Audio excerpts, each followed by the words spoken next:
The wind carried the scent of damp earth and decaying leaves as it twisted through the towering pines behind Alex's house. It had always been just another patch of woods, dark, silent, and endless. But lately, it had started whispering. At first, Alex dismissed it as nothing more than the rustling of branches. But the more they listened, the more it became clear this was no ordinary wind. The whispers were shaped, forming something almost human. And then, one night, they heard it. Alex. The name drifted through the trees, soft yet deliberate. A voice, yet not a voice. A shiver ran down Alex's spine, but curiosity clawed at them harder than fear. They grabbed a flashlight, pulled on a jacket, and stepped outside. The forest swallowed them whole. The deeper they went, the quieter everything became. No chirping insects, no rustling underbrush, just silence, except for the whispers. They slithered through the trees like unseen fingers brushing against Alex's skin. Come closer. The voice wasn't behind them. It wasn't ahead. It was everywhere. Alex's flashlight flickered, casting long, unnatural shadows across the trunks. And then suddenly, the trees opened up into a clearing, a perfect circle of space where no grass grew, where the ground was bare and disturbed, as if something had been dug up or buried. And there, at the very center, lay something small and metallic. A locket. It was rusted, its chain broken, but as Alex reached for it, the whispers stopped. The silence was deafening. The moment their fingers brushed against the cold metal, a sharp shock ran up Alex's arm. The flashlight in their other hand blinked out. Darkness. The trees groaned, their branches stretching and twisting as if they were moving. The air became thick, charged with something Alex couldn't name.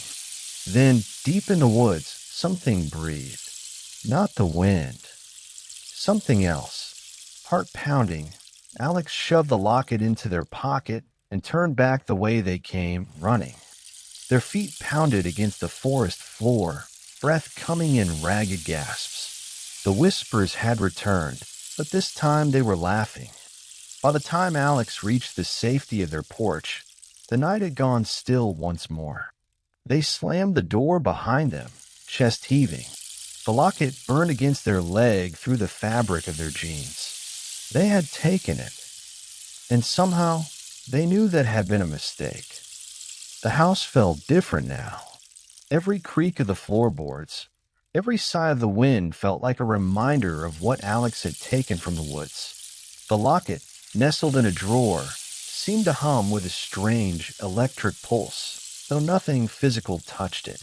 It was as though it was waiting, watching. At dusk, when the shadows lengthened and the sky turned a bruised purple, Alex often found themselves at the window, staring out into the woods. There was something about the tree line, something that felt wrong. The air was still, but a feeling of unease weighed heavily in the air, pressing down on Alex's chest. And then, one evening, they saw it. At first, it was just a shape, a distortion against the backdrop of the trees. A tall, thin figure, its outline barely visible against the thickening dark.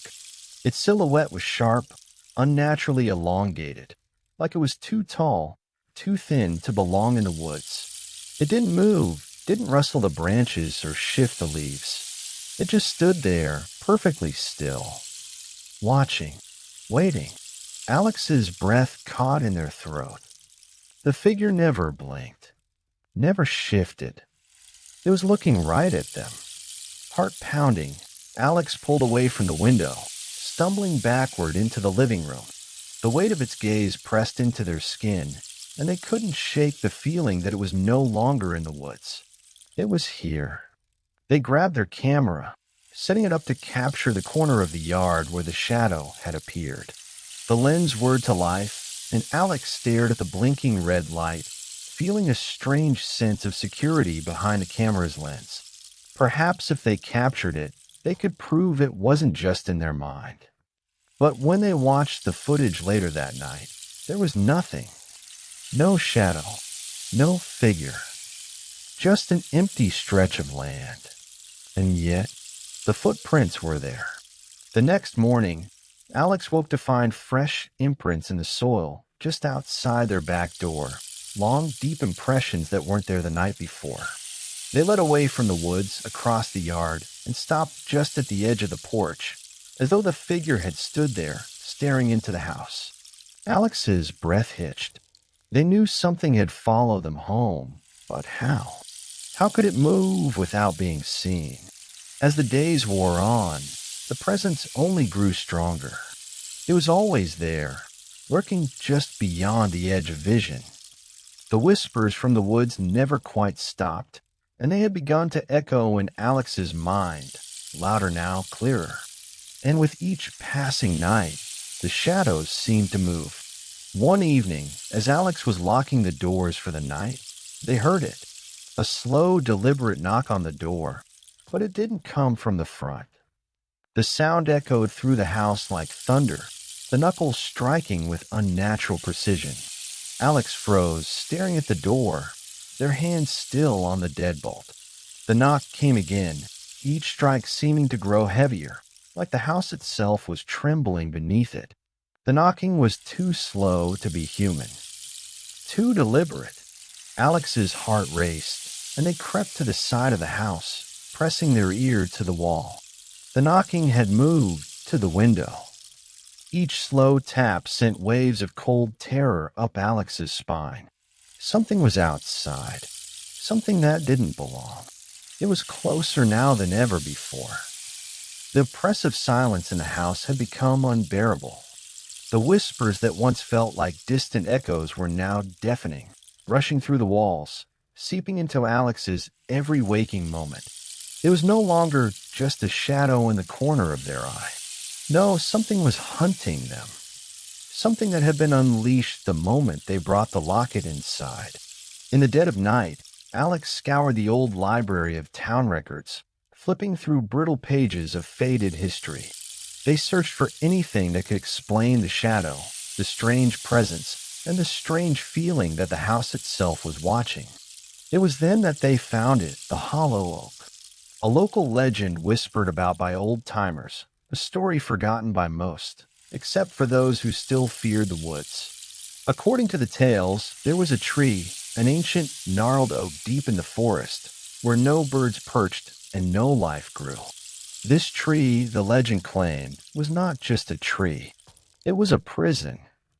A cursed prison, holding an ancient spirit, one vengeful and hungry for souls. The spirit had been trapped there centuries ago, sealed away by a long-forgotten ritual.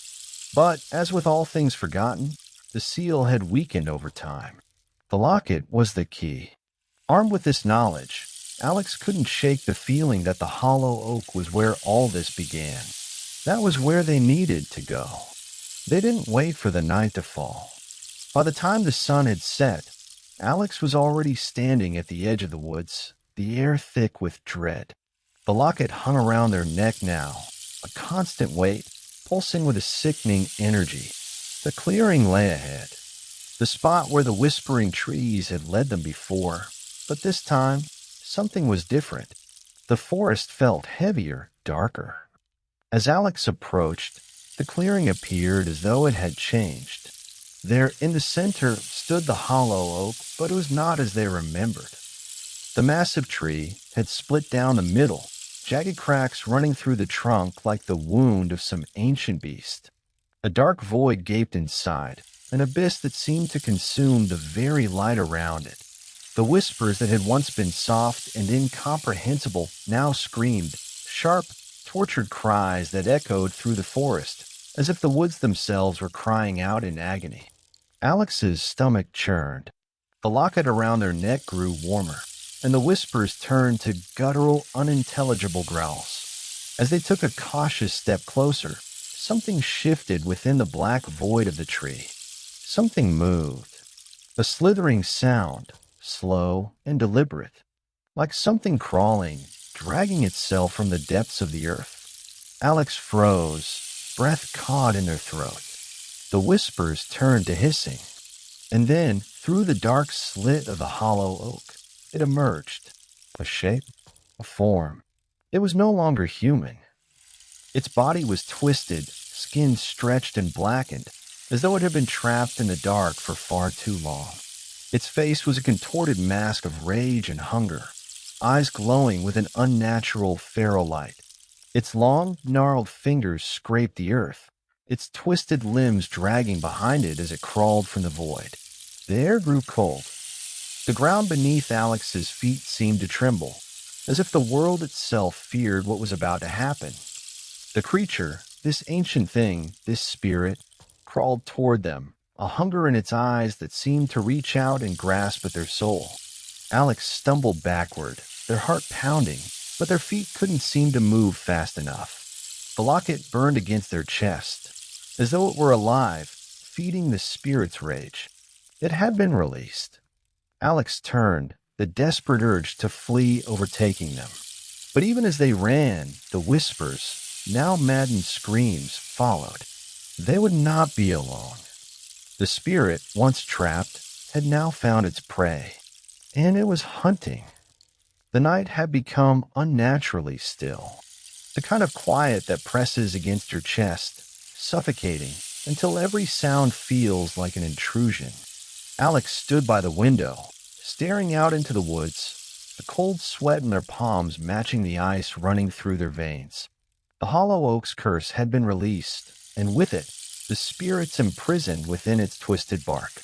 But now the woods themselves were no longer silent. Shadows twisted in unnatural shapes, stretching toward the house like fingers reaching for something they couldn't touch. They moved, fluid and dark, rippling like smoke beneath the pale moonlight. The trees bent in ways that felt wrong, their branches groaning with a voice not their own. A sharp, rancid scent filled the air, the smell of decay, of something long dead, awakening after centuries of slumber. Alex recoiled, hand gripping the window pane as they tried to steady their breath. They could hear the faint rustle of leaves, but not a breeze stirred. The wind had stopped hours ago, and now everything was moving. Everything was alive. The whispers were louder than ever, no longer muffled by distance. They came from the trees, from the ground, from the very air itself. A chorus of voices, angry and desperate. Alex had seen the creature crawl out of the hollow oak, but it wasn't just one being, as they had feared. It was many. Each shadow now seemed to pulse with its own dark energy, alive with the spirits that had once been bound. They were no longer contained.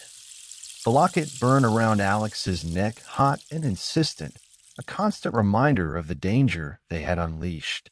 They had to go back. The only way to stop the madness, to seal the curse, was to return to the tree, return the locket, return the spirits to their prison. But as Alex turned toward the door, a low growl rumbled in the distance, and the hairs on the back of their necks stood straight.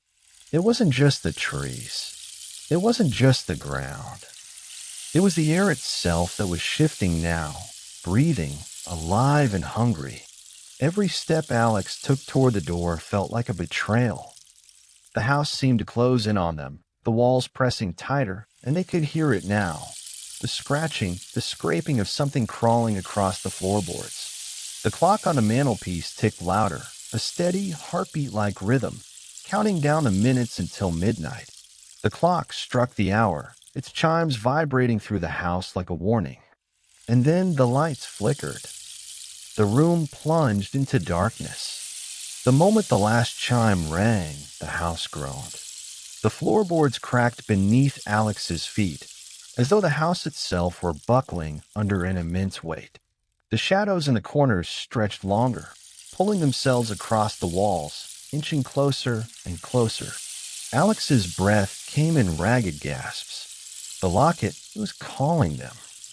They had no choice. They had to return to the tree, or they would lose everything. But as they reached the door, a figure appeared in the hallway, its eyes glowing faintly in the dark. It wasn't the creature from the hollow oak. It wasn't just one. It was a formless shadow, with dozens of eyes scattered across its face, each one shimmering with malice. Behind it, another figure emerged, its body contorting unnaturally, stretching as it dragged itself forward. There were no faces now, just dark silhouettes pulsating with hunger.